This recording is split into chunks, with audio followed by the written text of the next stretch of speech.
In 1871, the KKK would hunt down the people they wanted to kill. In a testimony, an innocent woman recalls how her house was visited by KKK members. Lawyer, call your next witness to the stand.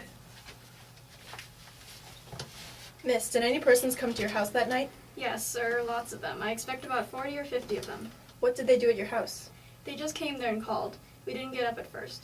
We heard them talking as they got over the fence. They came hollering and knocking at the door, and they scared my husband so bad he could not speak.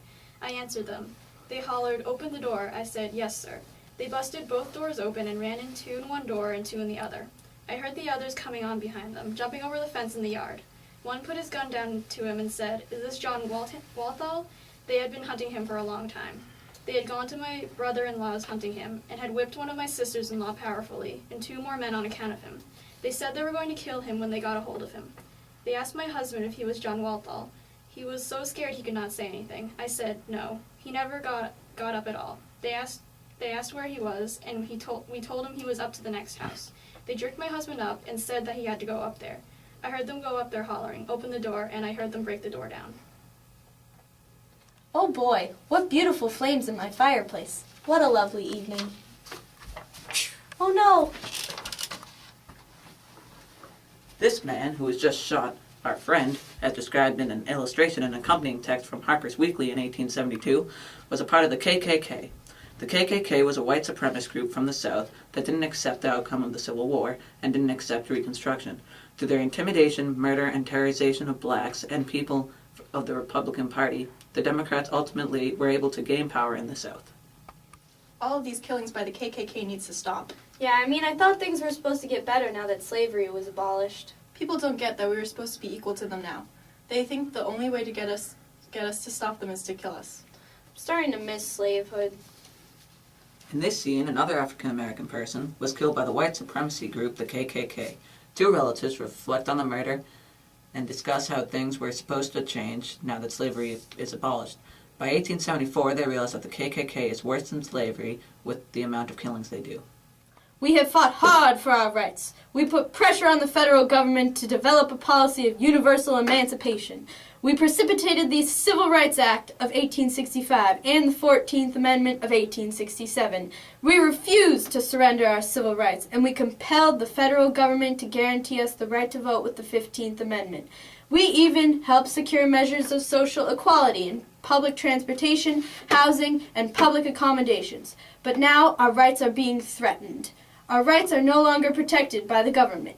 In the wise words of Francis E.W. Harper, the most important question before us colored people is not simply what the Democratic Party may do against us or the Republican Party do for us, but what are we going to do for ourselves?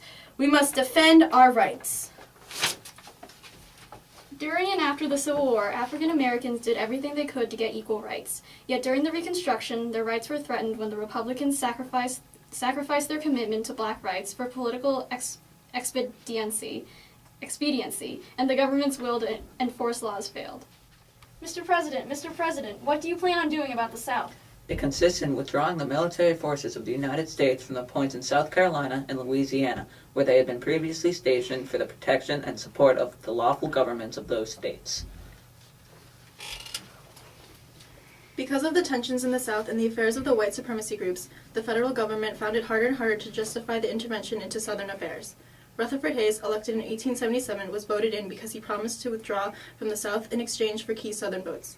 In a speech by Republican Daniel Chamberlain, this Southern policy was stated and the Democrats were able to overthrow the state governments without military intervention. So tell us, Joaquin, what are your views on black treatment since the election? There has been relentless effort to bring to a retribution and to get out of the way of all those Negroes who, without holding office, made themselves obnoxious or dangerous to the whites. No whites have been prosecuted in the state courts or for their violent crimes of the campaigns, but hundreds upon hundreds of Negroes have been and are now being prosecuted in the state courts by the instigation of either grand juries or individuals. Reported in the Atlantic Monthly in 1878, blacks were being accused of participation in arsons, burglaries, larcenies, riots, and murders of Republican rule, while white people were not being persecuted for anything, even though they committed very violent crimes during the campaigns. People have started to realize that blacks were still being mistreated because of the white supremacy. Since Democrats have occupied the South, blacks have lost mostly all of the privileges they gained in the Reconstruction period before 1877. They just came there and called. We didn't get up at first. We heard them talking as they got over the fence. They came hollering. Oh! Were still being mistreated because of in 1878, blacks were being accused. No! Guys, Stop! all right, let's record this. Keep recording. Can you stop recording? No, I haven't stopped recording it because this is gonna record me killing Andrew. This is it. No. You just told me you're gonna kill me. Oh no. Okay, guys.